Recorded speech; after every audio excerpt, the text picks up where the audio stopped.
Satu unit mobil Nissan Livina terbakar di Gunung Paro, Aceh Besar.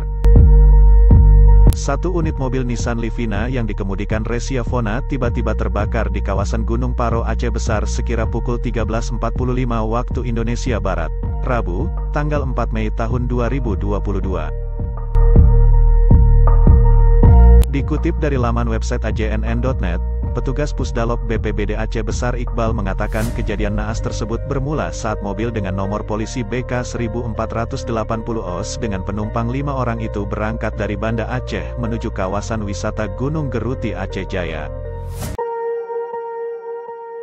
Setiba di lokasi kejadian, lanjut Iqbal, muncul percikan api di bagian mesin mobil.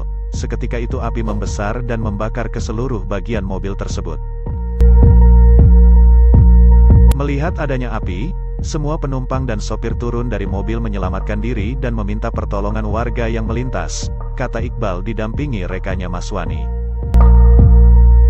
Mendapatkan laporan kejadian tersebut, kata Iqbal, petugas pemadam kebakaran BPBD Aceh Besar mengerahkan satu unit armada damkar ke lokasi guna memadamkan api. Upaya pertolongan itu juga sempat terjadi kemacetan kendaraan yang melintas. Dibantu personil pemadam kebakaran Poslong, TNI Polri berusaha memadamkan api. Usaha pemadaman baru selesai dilakukan oleh petugas pada pukul 16.55 waktu Indonesia Barat, ujarnya. Sementara Dirlantas Polda Aceh Kombes Pol Diki Sondani menyebutkan terbakar mobil Nissan Livina yang dikemudikan warga Aceh Besar itu diakibat korsleting. Tidak ada korban jiwa dalam kejadian ini. Dugaan sementara akibat korsleting arus listrik yang ada di dalam mobil, ungkapnya.